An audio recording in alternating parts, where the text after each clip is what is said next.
Robert Woodson, an African-American civil rights leader and candidate for HUD Cabinet Secretary in the Trump administration, recently said, "What segregation and racism could not accomplish against African Americans, the liberal policies of the 1960s did." In this video, Robert Woodson brilliantly summarizes in 2 minutes how liberal policies have worked to use, destroy, and ultimately control the lives and communities of most African Americans.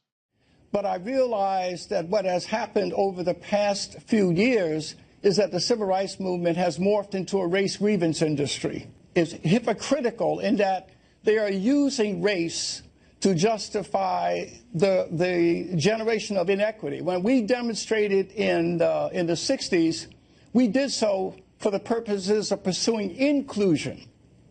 We didn't demonstrate so we could have separate graduation ceremonies. The civil rights movement of the 60s has now been hijacked by the left and has become a race grievance industry, and they are just distorting it and really destroying what we have created. In other words, from the time of slavery up into the 60s, even though we were facing these odds, we didn't have out-of-wedlock births. Our marriage rates in the 1930s to 1940s was higher than the white marriage rate.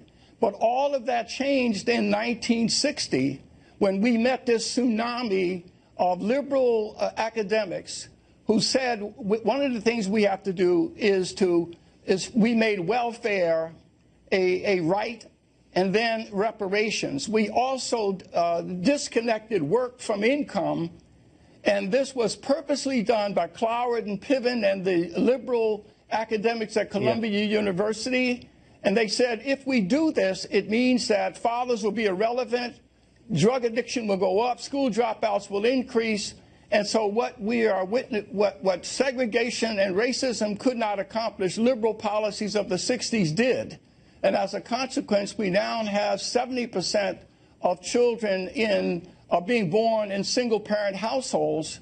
But this did not happen during segregation. So urban renewal destroyed all of the commercial centers around the country. And so it's just a myth. It's a real crisis. It must be so bitter for you to watch it. Robert Woodson, thank you for that perspective. I appreciate it. Thank you. Sad story.